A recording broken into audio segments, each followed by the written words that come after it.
Somewhere in the Gangetic plain, perhaps in the 7th or 6th century before the Common Era, a sage named Yājñavalkya sat in a domestic ashrama with 2 wives and prepared to leave everything behind. The moment is domestic, almost mundane, a man settling accounts before departure, the way anyone might. And yet, what gets said in that room, and what gets said later in the court of King Janaka of Videha, constitutes one of the earliest and most searching psychological investigations into human desire that any civilization has produced.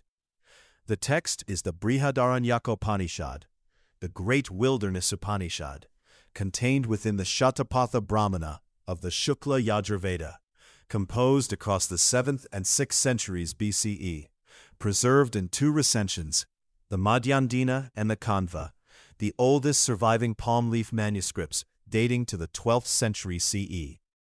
Patrick Olivelle has reminded us that any date more precise than a few centuries is, in his words, as stable as a house of cards. What survives is not a date, but a document. 427 verses, 6 chapters, the whole thing organized around a single quiet terror. What are we actually made of, and what does wanting do to us? The text answers its own question in the 1st chapter, and it answers it cosmically.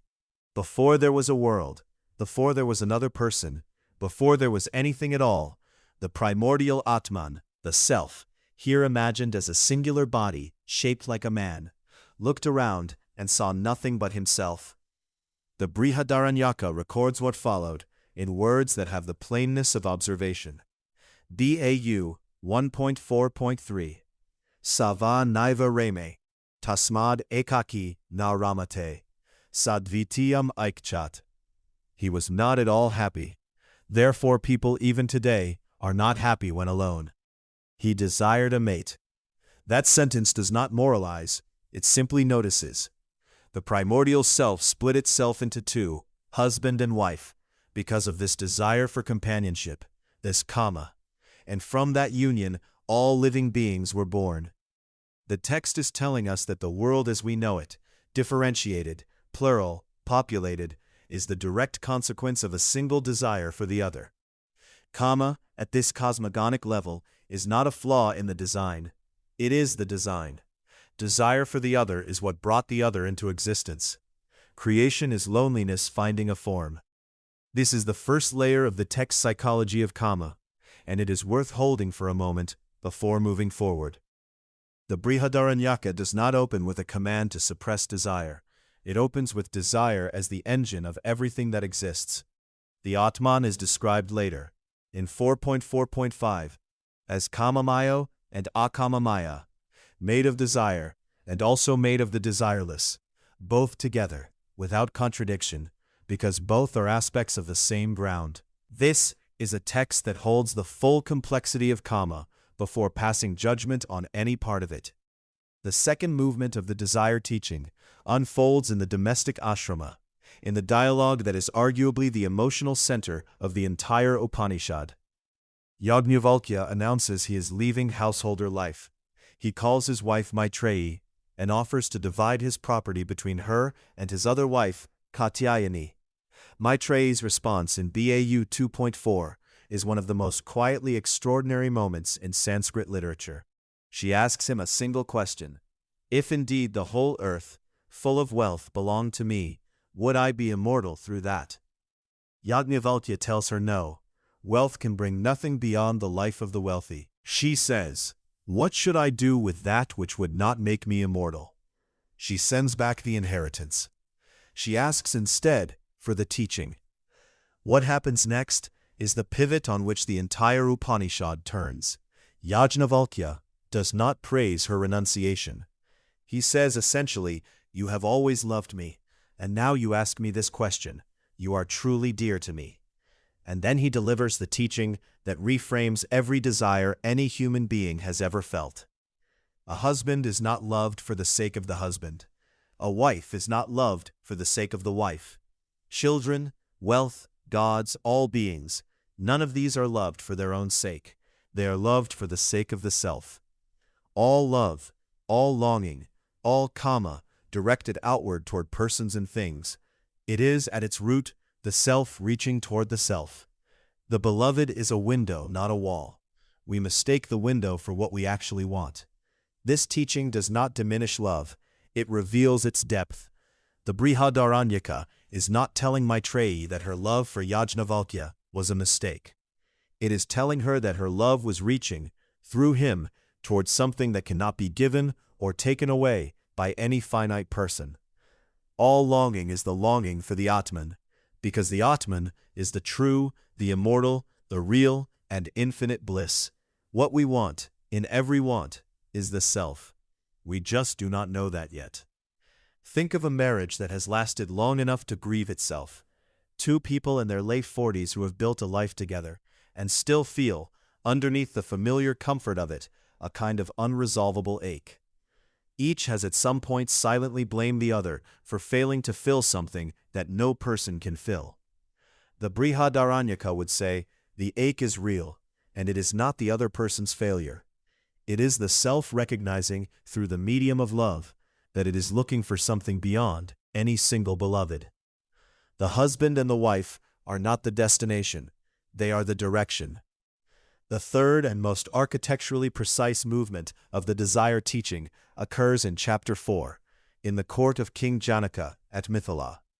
Janaka has been receiving Yājñavalkya's teaching on the states of consciousness, waking, dream, and deep sleep, and now Yājñavalkya addresses the question of what happens when a person dies. The answer begins with an axiom.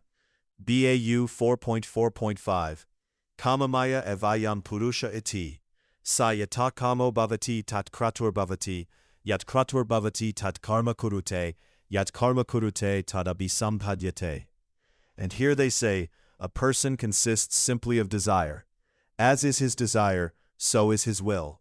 As is his will, so is his deed. And whatever deed he does, that he will reap. Kama, desire. Kratu, will, resolve, intention. Karma, action. Abhisampadhyate, the result that comes to meet him. The text has constructed a causal chain of devastating psychological clarity. Desire is not simply a feeling that passes. Desire crystallizes into intention. Intention hardens into action. Action produces its consequence. And because the consequence is never fully satisfying, because no finite object can discharge the infinite want that the Ātman carries, the cycle repeats. This is what the text means by transmigration. It is not simply a doctrine about future lives. It is a description of what happens in a single lifetime, in any life, when desire drives the machinery of the self without being understood. Shankara, in his Bhashya on this passage, adds a refinement that matters enormously. He says, although desire has been said to be the root of bondage, it is ignorance, avidya, that is ultimately the cause. Desire is the proximate mechanism. Ignorance of the Ātman is the deeper root. We desire outward because we do not know what we are. If we knew what we were, if the self recognized itself in everything, there would be nothing left outside to want. Bāo 4.4.6 gives us the facing image. Yo kamo nishkama apta kama atma kamo, natasya prana utkramanti, brahmaiva sanbrahmapyati. Of him who is without desires, who is free from desires, the objects of whose desire have been attained, and to whom all objects of desire are but the self. The organs do not depart. Brahman he is, and to Brahman he goes. Four terms braided together. Akama, nishkama, aptakama, atmakama. Without desire, freed from desire, desire fulfilled, desire directed only toward the self. The text is not describing suppression. A man who forces desire underground by willpower is still defined by desire, just desire in chains. The Brihadaranyaka is describing something different, the recognition that the self is the only thing that was ever being sought, and that in knowing this, the reaching stops. The final resolution comes in 4.4.7, in a verse that Janaka receives with such force that he responds by offering 1,000 cows. Yada sarve pramuchante kama yesya hridishrita, atha martyo mrito bhavatiatra brahma samashnute. When all the desires that dwell in his heart are gone, then he, having been mortal, becomes immortal, and attains Brahman in this very body. Hridī Shrita, dwelling in the heart. The Hridaya is the locus where desires live, not in the mind abstractly, but in the heart, that intimate interior space where we feel what we want before we can name it.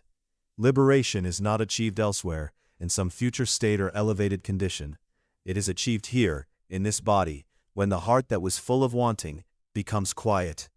The text offers one more image. The self at that moment is like the lifeless slough of a snake cast off and lying on an anthill. The body remains. The old shape, the old skin of desire-driven identity, lies there. But the self that was trapped inside it moves free, asharira, disembodied, not by dying, but by knowing. A person in their late 30s who has spent years chasing a feeling of arrival, a relationship, a child, a place to live that finally felt like home, and who has, quietly, started to wonder whether the arrival will ever actually come. That restlessness is precisely what the Brihadaranyaka is examining. Not to condemn it, not to offer a technique for silencing it, but to trace it back to its source and say, what you are looking for is what you already are. The desire is real. Its object has been misidentified. What to carry forward into your actual day. The Brihadaranyaka does not ask you to stop wanting. It asks you to look carefully at what wanting is. The chain of kama into kratu, into karma, into consequence runs continuously beneath awareness, driving the self from one cycle of reaching to the next. The text's single most precise gift is the suggestion that desire examined, followed back through intention and action to its root, past every finite object it mistakes for home, eventually reveals the self that was there all along, the only thing that was ever being sought. The snake moves, the slough remains. That is the whole teaching.